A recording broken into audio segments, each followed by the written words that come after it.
How to fix no surface on iPhone. Hello everyone, I am Bishaka and welcome to our channel. Now let's get right into the tutorial. Firstly, go ahead and enable airplane mode. So swipe down from the top right of your screen and you will be led to your control center. Here, tap on the airplane icon and enable airplane mode, and then wait for 10 to 15 seconds and then toggle it off again. This will reset your iPhone's connection to cellular network.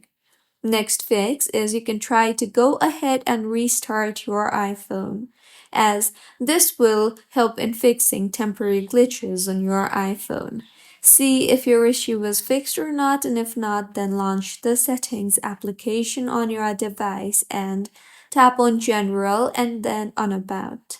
Here, if an update is available, a pop-up will appear, so go ahead and update it further.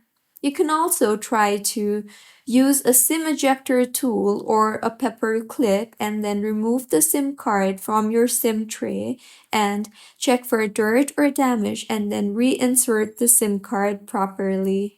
And if you are using an eSIM, then you can simply try toggling it off and then toggling it on again in settings. See if your issue is fixed or not, and if not, then launch the settings application again and tap on General and then on Transfer or Reset iPhone, and then on Reset and then on Reset Network Settings. Enter your passcode and confirm. This will reset Wi-Fi, Bluetooth, VPN, and cellular settings. Now, if your issue is still not fixed, then in General again tap on Software Update and go ahead and install the latest available update.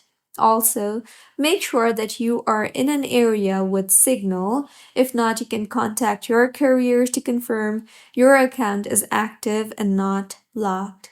So these were a few fixes on how you can fix no surface on iPhone. If you find this tutorial helpful, please like the video and do comment if you have any queries. Also, do subscribe to our channel for more helpful tutorials like this. See you on the next one.